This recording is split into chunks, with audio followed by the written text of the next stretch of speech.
everybody, I'm here to show you how I make applesauce. Now when I make applesauce, I make a lot. So I go to my local apple orchard and I buy drops because it's a whole lot cheaper.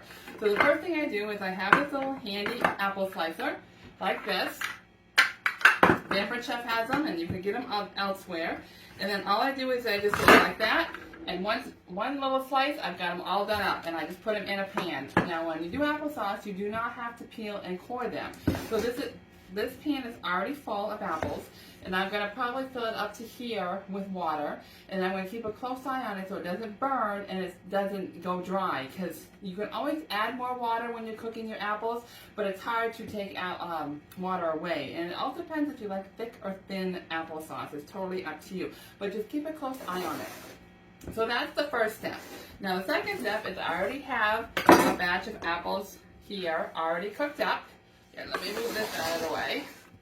And you can see it's nice and thick, and it's hot, and it's already cooked.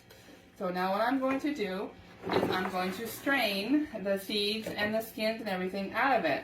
So I have this applesauce maker that was in my family. My mother used it when I was growing up.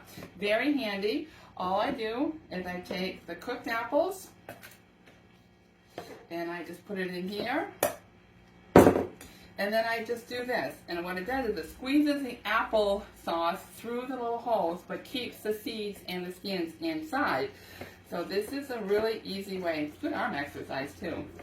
So I just do this, go around and around and around till I feel like all the applesauce is strained through the little holes. And then I have a bowl over here that I put the insides in. Let me see what it, right here's my spoon. So I'll just scrape off the skins on this. And then I'll scrape the skins on the inside. I'll take that and put it in a bowl, because otherwise it'll build up and it won't work well when you keep putting more apples in it to strain it. So you want to take and do this after every time. So then that's done. So then the applesauce will go in here so you can see nice pure applesauce. So when this bowl is full, I just take a bigger bowl and I'll just dump it into that bowl until it's full.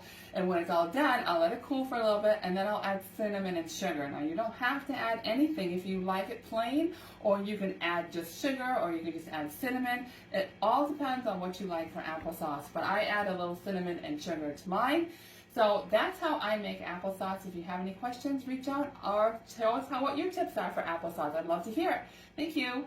Look at this finished product. Fresh homemade applesauce. Look how red and yummy that is.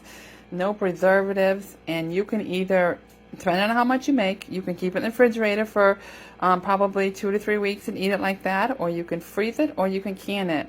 I used to freeze mine, but now I can it because that way I don't have to wait for it to thaw out to use it. Yummy, yummy.